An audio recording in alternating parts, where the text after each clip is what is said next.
Hey everyone, James from SoundLink Magazine. You're watching SoundlinkTV. Today I'm joined by country music artist Ned LeDoux. Ned's the son of legendary country music artist Chris LeDoux, and Ned's on today to discuss his latest album, Safe Haven, that came out a couple months ago, and how it's been received. He talks about the backstories behind some of the songs and really gets into the details of things in the lyrics. So hope you enjoy, and here's Ned LeDoux. So yeah, finally getting back in the songwriting process took a while, and then going in the studio and all that stuff. But yeah, I'm just real proud of the way this album turned out. And so Safe Haven to me sounds like almost a story of Ned. Do you kind of feel that way yourself? Like there's little bits and pieces that maybe aren't, but I think the majority of it sounds like it's mostly your story. Yeah, that's a good way to put it. I've never really thought about it that way, but it makes sense. Like from a song like "Boys Growing Up." When that song was sent to me, the first thing I thought about was me and my brothers. Just growing up together on the ranch and working with each other and bumping heads every now and then as well. And then definitely the spiritual side of me is uh, definitely showing on this album. But yeah, just the overall variety, from ranching and being a cowboy and all the traveling that I've done in my life, and all of it just kind of sums up a little bit of who I am. It's funny that you mentioned Boys Growing Up because like that's a great start to the album, and like I said, it's almost an introduction to who you are. Um, and then you've done three other albums, but this one just kind of pieces it all together, in my opinion. But then followed up after Boys Growing Up is My Father's Boots Mhm. and One Hand in the Riggin'. Um, and I find that interesting because of that placement. You have a lot of really good placement of the songs throughout this album, but the placement for those two I find very interesting because One Hand in the Riggin' is, is that your first song you've done in a duet style with your dad's voice? Yeah, uh-huh, yeah, and to tell you a little bit of the story behind that. Before we released this song, I could only probably count on one hand how many people had ever heard Dad sing this song, because it was never released. And so the song was written by a friend of mine, Bryn Hill from Ogden, Utah. And at the time, he was a young, up and coming singer songwriter, and he was a big fan of Dad's, and still is, of course. And he had written this song, One Hand in the Riggin', and he asked Dad if he'd like to sing on this song with him. And yeah, we're talking 22 years ago or something like that. And Dad took a listen to the song and really liked it. And so Dad went into his studio in Ogden, Utah. It would be the last time he was ever in a studio and the last song he ever sang in a studio that was recorded. But the part of the story I don't know a whole lot of the details of is Dad's vocal track never made the song. It was still released, but Dad's vocal track. I've talked to Brent about it. Said, yeah, I just kind of kept it in my gun vault for all these years. Um, but I got to be friends with Brent a long time ago, and I knew about this song back in those days. I was still playing drums, and I wasn't doing the singing thing. And but I ran into him, I guess, a couple years ago now in Elko, Nevada, for the Cowboy Poetry Gathering, and he said, and it was kind of like his way of gifting me the song, giving me the blessing to have it. He said, I think just maybe the timing back then wasn't right, and the Lord has a plan for everything. I said, yeah, I know He does. And he said, I think what His plan is for this to be a duet with Him and you. And so that's how it happened. And so we went into the studio and we just redid the whole thing, new drums, bass, guitars, and I laid down my vocal track, and then I had to get back home for something, and and meanwhile, Bran sent my producer Mack Dad's vocal track to the song and plugged it in and mixed it all up, and yeah, it's definitely one of my favorites. Just to hear me singing along with Dad in a recorded song is pretty special. Because you also did in your, it's almost like a progression, and I love that about your music is you've done this Cowboys hat, you did a cover of that one, and Mhm. then if I remember correctly, and correct me if I'm wrong, you finished "We Ain't Got It All" Like your dad kind of had a script of that, and you just kind of put it together. Yeah, so that would have been on my first album, and that was the first song I ever wrote.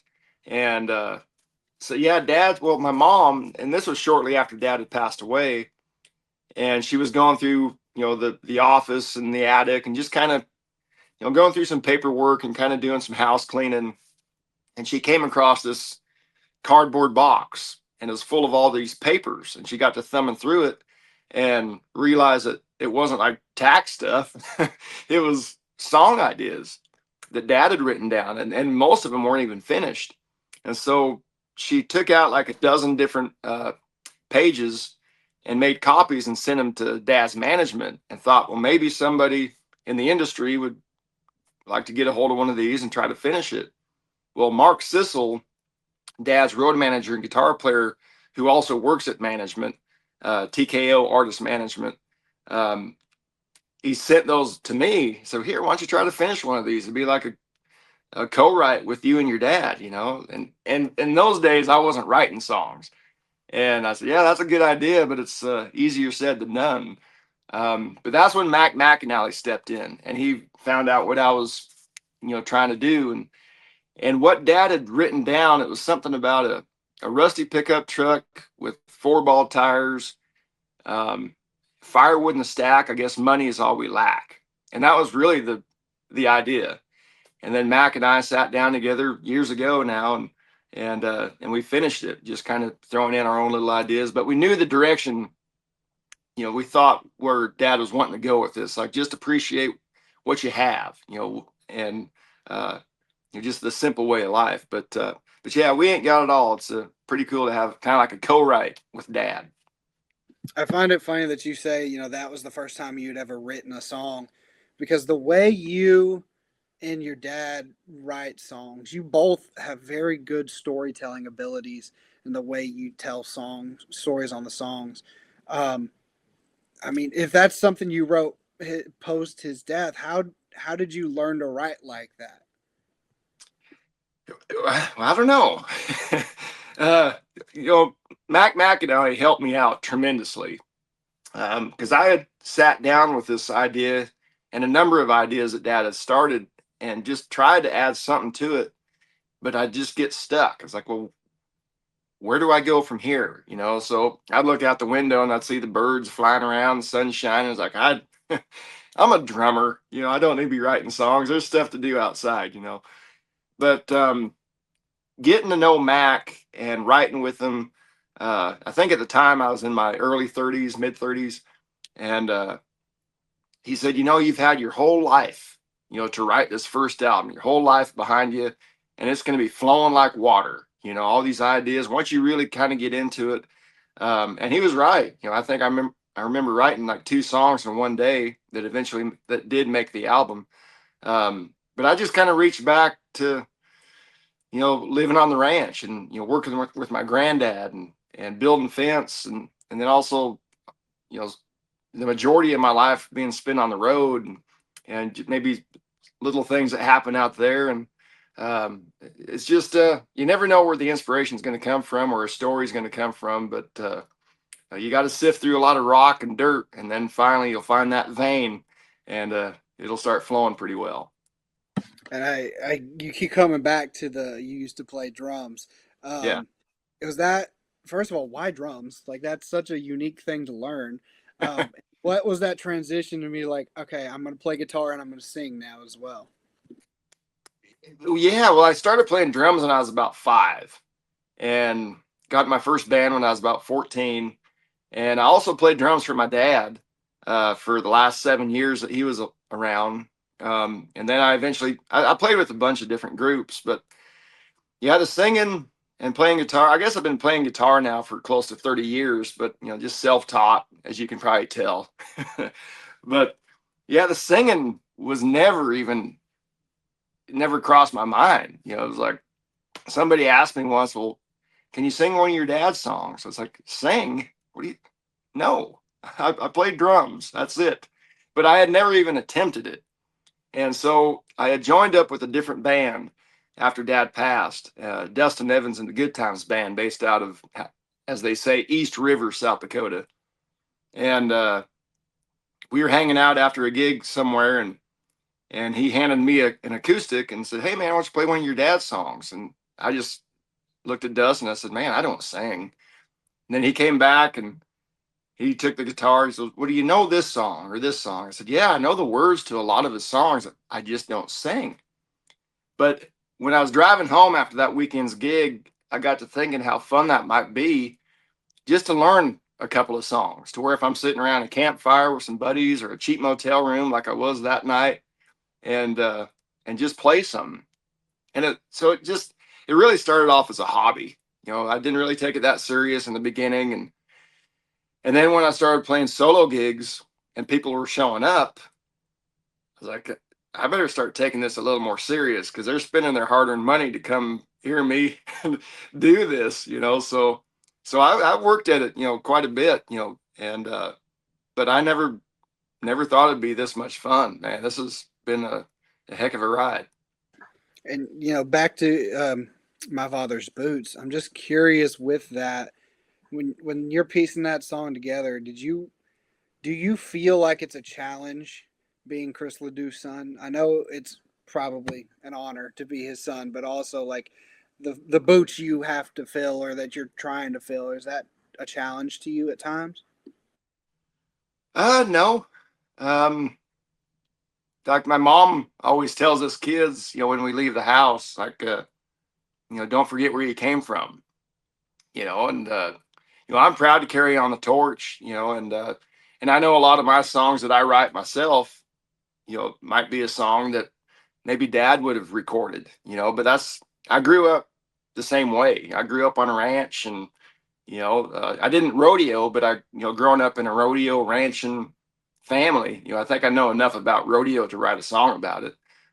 Even though it's not really about me, it's about the guys that I know that are doing it. But no, I've never looked at it as a challenge, and those boots are never going to be filled. Uh, he was one of a kind, man, and all I can be is Ned. So that's it. Yeah, it's crazy because I was talking to my dad today, and my dad also rode bareback in the rodeo. Quite Really? quite quite less successful than your dad. I'll be honest. Yeah, he rode bareback with he was on tours with Tough and them Wow. um, back in the day. Yeah, um, so I just thought that was cool. And you've mentioned that you didn't do rodeo, but you grew up around it and you grew up ranching.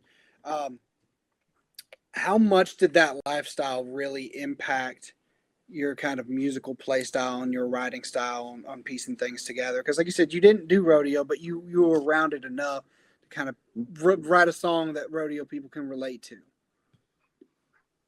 Yeah, just keep my ears open. I listen to these guys tell these stories of certain horses they got on, and the way it used to be. Now they're kind of getting up in age, and you can't quite do this and that anymore. And I've heard Dad say himself that as far as rough stock goes, bareback riding, bull riding, there might be a little more longevity and maybe saddle bronc riding. But as far as bull riding, and I think Dad said, I think it was Freckles Brown or somebody rode until like in their 50s or maybe late 50s or something like that. But to do it competitively and make the NFR, I mean, there definitely is, I think, a age limit, maybe. Um, but yeah, I just kind of listen to guys' different stories, and I reflect back on my dad's stories that he would tell us kids, and I got a little brother Bo who rode bareback horses for a number of years, and uh, he'll tell a few stories, and just kind of being around him, it just makes for a good song. Like, yeah, my brother will tell me something, and it might be just like a line in there. It's like, I'm going to remember what you said. I might not give you credit, but I'm going to remember what you said. Can't Just give your be brother careful too what you much say credit. around me. It might be in a song. Yeah, I appreciate the good rodeo songs. It's just something I grew up listening to and appreciate. So I appreciate when somebody does one and does one right. Right. Um, your dad did. I think he won NFR in what 77, 76. 76. Yeah. And so he retired shortly after you were born, but do you have any memory of him doing rodeo? It's just a real blurry memory, and most of the memories are just piddling around behind the buck and shoots, playing with the other contestants' kids, in mud puddles and getting cotton candy and that kind of stuff. But um, there is one story that I've told a few times that my mom told me a while ago, and I don't remember this, but it was at Cheyenne, and I guess I must have been like, I don't know, 2 or 3 years old, and Dad was still riding, and anyway, they open up the chute and he goes out, makes his ride. And instead of getting off on the pickup man, he just kind of bails off and lands in the dirt. And me and Mom are sitting just behind the bucking chutes. And she looks down and I'm not there anymore. And next thing she knows, she sees this little boy running out into the arena to help his dad up. And it was me. And I wish I could remember that, but my mom tells a story, a lot better than I could. Is Cheyenne a place that you have on your bucket list of maybe playing, or have you already done that? We've been fortunate to play it quite a few times. Yeah. And that's, of course, playing drums for my dad, I got to be there, supporting him for a lot of times. And then me and the guys, we got to play it. We never headlined it. I think we played it 3 times. Yeah. And the last time was in like 2 or 3 years ago, and we opened up for Garth for the 125th annual. So yeah, it's a Grand Ole Opry of the West is what I always call it. I keep telling my wife I want to take her out there one time. Like, you have to do it at least once. Um, you mentioned Garth, and he's a big advocate of your dad's. Um, do you guys have somewhat of a relationship now, or is it just kind of you kind of gone your own ways? Oh yeah, there's still a connection. I mean, I don't have his number in my phone or anything like that, uh, but yeah, we'll run into him every now and then on the road somewhere. Um, yeah, he's always been a huge supporter of the LeDoux family, and we give him the same love and respect back. He's got a great soul. He's a really good guy. Yeah. And now back to the album, because I really do love this album, and I want people to understand how much, like, it's so raw and emotional on this album. Um, and so real as I believe is such a powerful song to me, and I'm sure to you as well. And you've said before, it was like you when you first heard it, you got that lump in your throat. Um, Hmm. with the emotional backstory behind it, was it challenging to write for you, or was it something that just kind of came in this emotional wave and you just knocked it out and you were able to record it, write it, and everything? Well, I wish I could say I did write it, but I didn't. Um, so when I was putting things together for my last album, the Buckskin album, uh, I had a lot of songs sent to me from outside writers, kind of through management, and there was really just one song in that whole bunch that I thought fit the last album, and it's a song called "Only Need One." And so as I was putting things together for this new project, I thought, well, maybe I might have overlooked something. So I dug through all these old emails and found these songs that were sent to me years ago. And I came across this song. It had a title called Real as I Believe. And so I pushed play and started listening to it. And like you said, like a lump came to my throat, not even halfway through it. And I was like, if it's hitting me in this way, like the first time I ever heard it, there's something here. And in the original version, it mentions the guy who wrote it. He mentions talking about seeing his grandpa again, and I knew that I'm going to change that part, and I said I'll see my daughter again, because I know it's true. I'm going to see her again, and so yeah, on this album, I'm definitely wearing my heart on my sleeve, and but I wanted to get into more depth, some more spirituality with this, and really just kind of hold her up, with Real as I Believe, and then there's Haven's Lullaby, and just in the title, Safe Haven.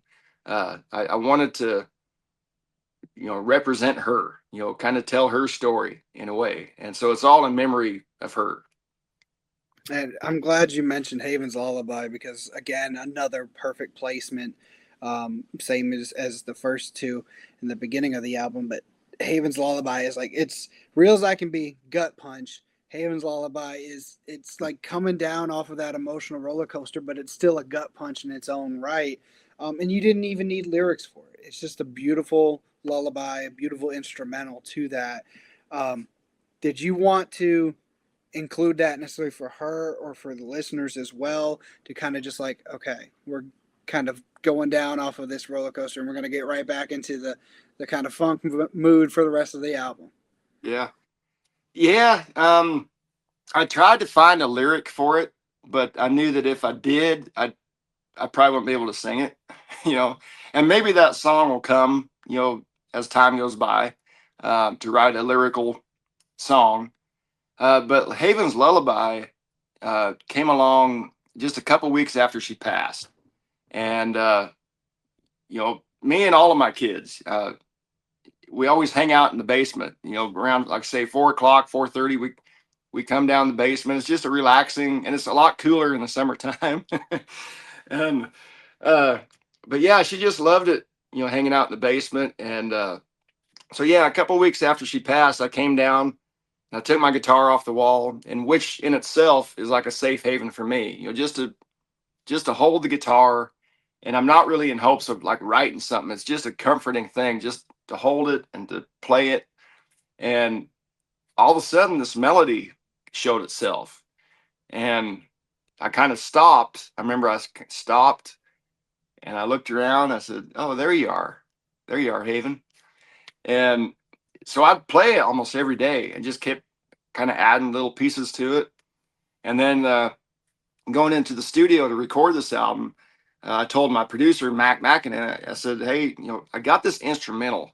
I said, "I've always wanted to do an instrumental. I think this is a perfect fit." And what he did to it, to add to it, just it sounds so good. And so yeah, real proud of it. And I would like to think that she has a little grin on her face. Yeah. And so I go actually to Liberty University, and I don't know if you're familiar with it, but it's a very religious college. It's a Christian university. Okay. So spirituality is a big deal there.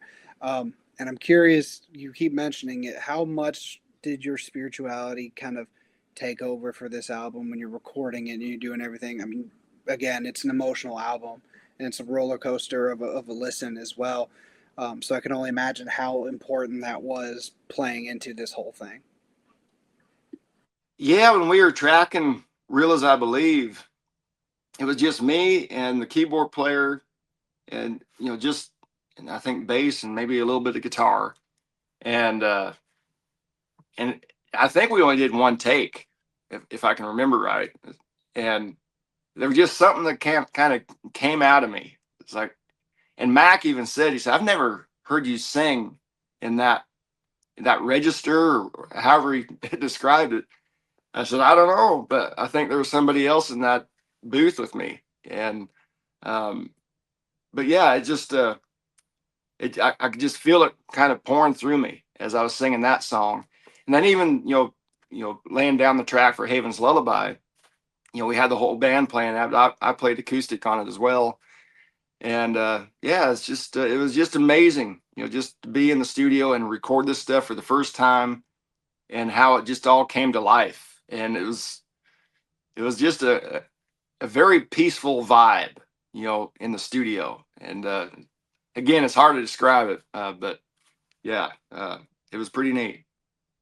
And so, one of the closing tracks on the song, Traveling Man, you have kind of been known to do a lot of traveling songs. Like, that's just something you Yeah. like to write about. Yeah. Um, what is it about the traveling songs that kind of draw to you? I mean, obviously, it's something you do regularly, but is it something that's just like, I'm familiar with this? I know it's going to be something I can write about, or is there something specific about it that kind of draws to you?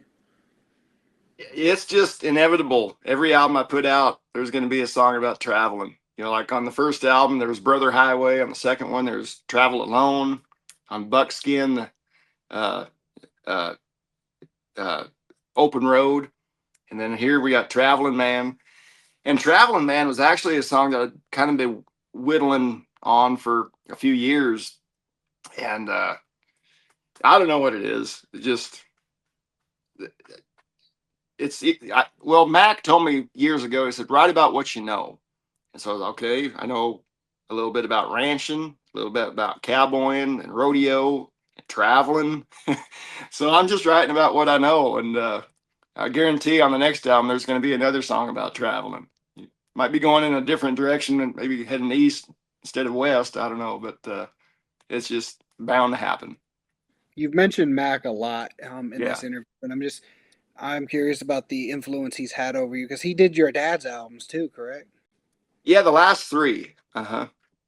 Yeah. So did that kind of familiarity with his sound, and because you sound eerily similar as well, did that kind of help you piecing together your last albums and this one and kind of put it all together and like I know who Ned LeDoux is now. We're gonna piece this together and make a really solid album. Does that relationship with you kind of work really well with that familiarity with him and your family? Yeah, and he's produced everything I've done. And I remember meeting him, years ago when he was producing Dad. But it was just kind of like a brief hello handshake, because he was busy in the studio. And um, but yeah, we got reconnected, with the real with We Ain't Got It All, the song that we because Mack was a co-writer on that as well. And I mean, I can't imagine working with anybody else in the studio as far as, a guy who's playing on everything and producing everything and doing harmonies and all that stuff. And he's the guy who calls in all the session guys, and he brings in some of the A-list top shelf session players. And but yeah, he just makes it so easy, and he knows the direction I want to go. I mean, he was Jimmy Buffett's right hand man for decades. And so he's the type of guy who, he can write a song about palm trees and sailboats, and then he can turn around and write a song about bucking horses and stretching fence. And um, so, yeah, it was a pretty easy, uh, connection and, just kind of getting down to business with him. When you're looking at your progression as an artist, where do you see that you've kind of improved over the years? That because, like I said, I personally think this Safe Haven album is you at a perfect level. Like it sounds like everything you have done over the last three albums have come together perfectly on this album. As an artist, where do you think you've grown the most? Looking back at your previous work and where you are now. Well, I like to think that maybe the songwriting has matured. Uh, um, and I kind of thought the same thing with my last album, Buckskin. But then, fast forward into Safe Haven, it's like, okay, let's open it up a little bit here and show a little bit of this. Um, yeah, I think that's kind of my biggest improvement is the songwriting part of it. And and on Safe Haven, I only wrote half of these songs, so it was like I was going ahead and cracking the door open a little bit to outside writers, because I've always wanted to write my own stuff, but I had a lot of really good songs sent to me. Boys Growing Up, Real as I Believe, My Father's Boots, and like they're just perfect fits with the direction I'm going. And but I try to improve on all aspects of it. From the songwriting to being in the studio to the live shows, um, interacting with the crowd. You can always get a little bit better at whatever it is you're doing. Again, I just think it's so crazy that you did open up, the possibility for a lot of other songs to come in that were written by somebody else. But it's scary how it fits you, which is it's scary. But the whole album just feels like it's you and your story and your family's story. Um, I'm curious where you want to take your next album. Looking ahead, I know it's still fresh on this one, but where do you Yeah. want to take the next one? Ah, boy, I don't know. Um, there's been an idea I've been throwing around for a number of years, maybe doing a tribute album to Dad. and going through his catalog from decades ago, and maybe doing some duets with some friends of mine. I mean, that's just an idea, but yeah, this one's still pretty fresh. Still learning how to fly, and I haven't even put pen to paper to write on anything else, for new stuff, because we're just busy out touring right now, so it's kind of hard to find the time for myself. But um, I'll let you know when I get there. I appreciate it. And like you said, you're busy out on the road touring, and you're home right now, and you're taking the time for this interview. So I really appreciate it, Ned. I really thank you again, and that's all I have. So thank you. All right, man. Well, that was fun. Yeah.